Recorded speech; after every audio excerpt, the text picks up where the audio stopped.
নমস্কার, green garden with ফার্মাসের YouTube চ্যানেলে আপনাদের সবাইকে স্বাগতম জানাই। আমি অর্জুন। আজকে আপনাদের সাথে আমরা একটা লঙ্কার ফিল্ডে দাঁড়িয়ে আছি এবং আজকের ভিডিওতে আমরা লঙ্কা গাছের পরিচর্যার সম্পূর্ণ আলোচনা করব।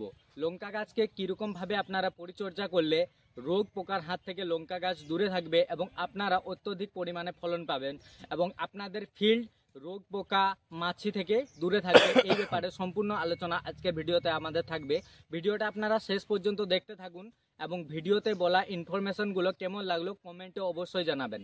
আমরা একটা লঙ্কার ফিল্ডে দাঁড়িয়ে আছি। মূলত এই সময় লঙ্কা চাষ, অনেকেই চাষি লঙ্কা চাষ করছেন এবং অনেকের বিভিন্ন রকমের কোয়েশ্চান থাকে, বিভিন্ন রকমের রোগ পোকার ব্যাপারে আমাকে অনেকেই কোয়েশ্চান করে। তার জন্য আজকের ভিডিওটা আমরা বানাচ্ছি সবার জন্য, সমস্ত চাষিদের জন্য। এই যে লঙ্কার জমিটা আপনারা দেখতে পাচ্ছেন, এখন ফুল ফল আসার সময় হয়ে গেছে। এই লঙ্কার জমিটা ফুল ফল আসার স্টেজে এখন আছে। এই সময়ে বিভিন্ন রকমের হোয়াইট ফ্লাই, যে সিডস এপিডস, বিভিন্ন রকম মাকড়ের আক্রমণ আপনাদের জমিতে হতে পারে। এই আক্রমণগুলো থেকে আপনারা আপনাদের ফসলকে কীরকমভাবে রক্ষা করবেন এবং যাতে আপনাদের জমিতে এই আক্রমণগুলো, সাদা মাছির এবং যে সিডস এপিডস, পোকামাকড় এবং বিভিন্ন রকম যে মাকড়ের আক্রমণ আপনাদের জমিতে না লাগে, তার জন্য কী রকম ওষুধ আপনারা প্রিভেন্টিভ ব্যবহার করবেন, সেটাই আজকের ভিডিওতে আমরা আপনাদেরকে বলবো। লঙ্কার জমিতে মূলত লঙ্কা গাছ যখন ছোট থাকে তখন থেকে আমরা সবাইকে বলি যে আপনারা জৈব জিনিস একটু ছোট থাকবে তখন ব্যবহার করবেন। যদি জৈব জিনিস ব্যবহার করেন তাহলে কি সুবিধাটা আপনারা পাবেন, সেটাতে আপনাদের জমিতে রোগ পোকার আক্রমণটা অনেক কম হবে, কারণ গাছের রোগ প্রতিরোধ ক্ষমতাটা অনেক বেশি বৃদ্ধি পেয়ে যায়। জৈব জিনিস বলতে জমিতে গোবর সার ব্যবহার করতে পারেন এবং লিবিক্স অ্যাগ্রোকেম পিভিটি এলটিডি কোম্পানির সুধা সুষুমকেও আপনারা গাছ ছোট থাকবে প্রথম যখন কোট দেবেন তখন ব্যবহার করতে পারেন। তার সাথে আপনারা লিবিক্সের জৈব সুধা ভিটামিন দানাদারকে, যেটাতে হিউমিক অ্যাসিড, ফালভিক অ্যাসিড এবং অ্যামাইনো অ্যাসিড আছে, সেটাও লঙ্কার জমিতে ব্যবহার করতে পারেন। তাহলে কি হবে, লঙ্কার জমি প্রথম থেকেই রোগ প্রতিরোধ ক্ষমতাটা অনেক বেশি থাকবে। তারপরেও জমিতে মোটামুটি যারা আপনারা লঙ্কা চাষ করছেন তাদের সব সময় ধ্যান রাখতে হবে যে লঙ্কার জমিতে সাদা মাছির আক্রমণ হচ্ছে কি। সাদা মাছিটা খুবই ভয়ঙ্কর। সাদা মাছি, ছোট ছোট সাদা মাছি থাকে, কিন্তু ওই সাদা মাছি যদি বেশি পরিমাণে লেগে যায় তাহলে আপনার পুরো ফসলকে নষ্ট করতে পারে। তার জন্য সাদা মাছির আক্রমণ থেকে আপনাদের লঙ্কার জমিকে সব সময় আপনাদেরকে বাঁচিয়ে রাখতে হবে। সাদা মাছি আছে, এখানে জেসিডস আছে, অ্যাপিডস আছে, মাইটস আছে, এইগুলোই জমিকে মূলত বেশি ক্ষতিগ্রস্ত করে। যখনই এগুলোর আক্রমণ হবে আপনাদের জমির পাতা কুকড়ে যাবে, কারণ তারা কি করে, পাতার নিচের যে ক্লোরোফিল থাকে, যে রসটা থাকে, সেটাকে তারা খেয়ে নেয়। তার জন্য পাতা অনেক সময় উপরের দিকে কুকড়ে যায় এবং নিচের দিকে কুকড়ে যায়, এরকম সমস্যা আপনারা দেখতে পাবেন।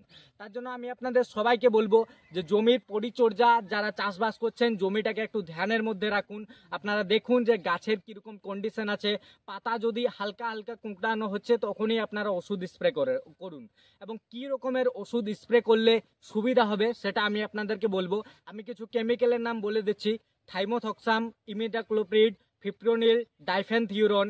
এই ধরনের কেমিক্যালগুলো আপনারা জমিতে রোগ পোকা একটু একটু পাতা কুঁকড়ানো বা একটু একটু সাদা মাছি দেখতে পাচ্ছেন, আলাদা আলাদা চেঞ্জ করে করে ওষুধগুলোকে আপনারা ব্যবহার করতে পারেন।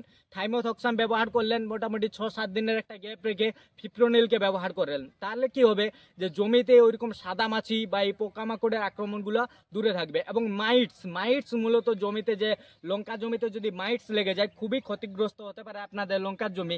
তাই জন্য লিবিক্স অ্যাগ্রোকেম পিভিটি এলটিডি কোম্পানির মাইটেনকে আপনারা ব্যবহার করবেন। মাইটেন যদি ব্যবহার করেন তাহলে মাকড়ের আক্রমণ থেকে আপনাদের লঙ্কার জমি সুরক্ষিত থাকবে।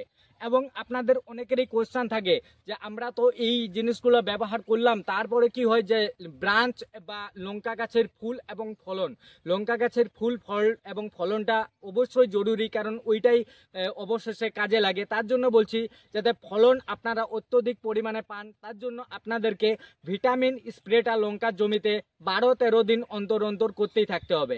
ভিটামিনের মধ্যে আপনারা হিউমিনেল গোল্ডকে ব্যবহার করতে পারেন মোটামুটি 12 থেকে 13 দিনের গ্যাপ রেখে। হিউমিনেল গোল্ড যদি আপনারা ব্যবহার করেন তাহলে কি সুবিধা আপনারা পাবেন সেটা আমি বলছি। আপনাদের লঙ্কার জমির ব্রাঞ্চ অত্যধিক পরিমাণে বাড়বে এবং ব্রাঞ্চ কিলে বাড়বে এবং ফুল ফল অত্যধিক পরিমাণে আসবে। এবং লিবিক্সের বুস্টার 2কে মাঝে মাঝে আপনারা ব্যবহার করতে পারেন, প্রতি লিটার জলে 1 ফোঁটা করে মিশিয়ে।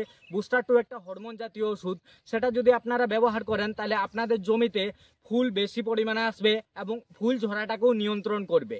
এখন লঙ্কার জমিতে মূলত যাতে বেশি দিন পর্যন্ত আপনারা ফলটা পান এবং গাছ যাতে ভালো থাকে তার জন্য পরিচর্যা অবশ্যই ঠিকঠাক আপনাদেরকে রাখতে হবে। আমি আপনাদের সবাইকে বলছি যে লঙ্কার জমিতে যে প্রিপারেশন করাটা প্রথম থেকে লাস্ট পর্যন্ত, ছোট গাছ থেকে বড় গাছ অবধি যতটা আমার নলেজ আছে আমি ভিডিওর মাধ্যমে আপনাদের সাথে শেয়ার করব।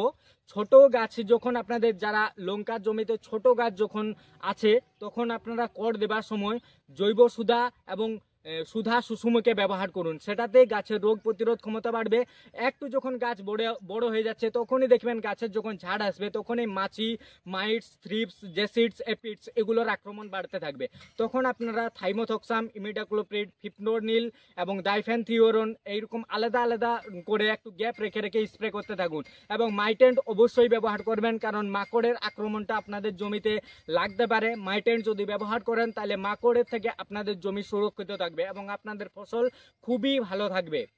এখন লঙ্কার জমিতে দেখুন এই ফিল্ডটা আমি আপনাদেরকে সবাইকে দেখাবো, এটাতে ফুল ফল আসছে, এই দেখুন ফুল ফল আসছে। এবং এখন এই জমিটাতে আমি একটু হালকা লক্ষ্য করছি যে পাতা কুঁকড়ানো ভাবটা একটু একটু আসছে। এখন তো এই জমিটাতে অবশ্যই ফিপ্রোনিলকে ব্যবহার করা উচিত। ফিপ্রোনিল এবং মাইটেন্ট এই দুটো মিশিয়ে এখন যদি ব্যবহার করে কিছুদিন পরে পাতা কুঁকড়ানো ভাবটা একটু একটু, এখন এই জমিটার পাতাগুলোতে একটু একটু আছে, আমি দেখতে পাচ্ছি যে সাদা মাছিও এই জমিটাতে আছে।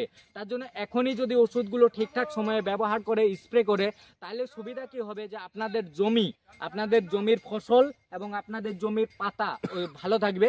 এবং ফলন যদি সত্যিকারের অত্যধিক পরিমাণে পেতে চান তাহলে আমি আপনাদের সবাইকে বলবো যে আপনারা যত্নটা একটু গাছের আপনাদের যত্নটা করতে হবে, কারণ এই গাছ আপনাদের লঙ্কা গাছ প্রকৃতির মাঝে আছে, এই আপনাদের ঘরে তো নাই। তার জন্য মাছি, জেসিডস, এপিডস, পোকামাকড়ের আক্রমণ লাগতেই পারে। সময়ে সময়ে ওষুধের স্প্রে আপনাদের থাকতে হবে। 7 দিন 8 দিন অন্তর অন্তর যেমন ওষুধের স্প্রে আপনাদের থাকে। এবং এমনটা হয় অনেক চাষি মনে করে যে আমার জমি তো সুন্দর আছে, রোগ লাগেনি, হয়তো প্রথম স্তরে না এই রোগগুলো ধরা পড়ে না, বুঝলেন। দিয়ে পরে যখন রোগটা বেশি পরিমাণে লেগে যান আপনারা অনেক দামি দামি ওষুধ ব্যবহার করেন এবং দামি ওষুধ ব্যবহার করেও সেটাকে কন্ট্রোল রাখতে পারেন না। আমি একটা এক্সাম্পল বলছি, একজন চাষি 7 দিন কি 10 দিন অন্তর থাইমোথক্সাম, ফিপ্রোনিল, মাইটেন্ট এগুলো ব্যবহার করছে 7 থেকে 10 দিন অন্তর অন্তর। তার জমিটা যেরকম থাকবে, রোগ পোকার আক্রমণ কম থাকবে। এবং আপনি হয়তো মনে করেন যে আমার জমি খুবই সুন্দর আছে, যখন আমার জমিতে রোগটা লাগবে, রোগ লাগার অপেক্ষা একদম করবেন না। যদি রোগ লাগার অপেক্ষায় আপনারা থাকেন তাহলে কিন্তু রোগটাকে সম্পূর্ণ তাড়ানো খুবই কঠিন হয়ে দাঁড়াবে। তার জন্য 7 থেকে 10 দিন অন্তর অন্তর থাইমোথক্সাম, ফিপ্রোনিল, আমি বারবার বলছি এগুলোর ব্যবহার লেগেই থাকতে হবে। এবং মাঝে মাঝে হিউমিনাল গোল্ড, লিবিক্স অ্যাগ্রোক্যাম পিভিটি এলটিডি কোম্পানির, যেটা ব্রাঞ্চ বৃদ্ধি পাবে এবং ফুল ফল অত্যধিক পরিমাণে পাবেন। ভিডিওতে বলা ইনফরমেশনগুলো কীরকম লাগলো অবশ্যই আপনারা কমেন্ট করে জানাবেন। এবং আমি ভিডিওটা যতটা আমার জানা ছিল, যতটা আমার নলেজ ছিল আমি শেয়ার করেছি। এবং আরও লঙ্কার ভিডিও আমরা বানাবো, আপনারা কমেন্ট করবেন যে কী রকমের ভিডিও আপনাদের দরকার। আজকের ভিডিওটা এখানেই শেষ করছি, ধন্যবাদ। ভিডিওটি যদি ভালো লাগে লাইক, কমেন্ট এবং সাবস্ক্রাইব করে যাবেন।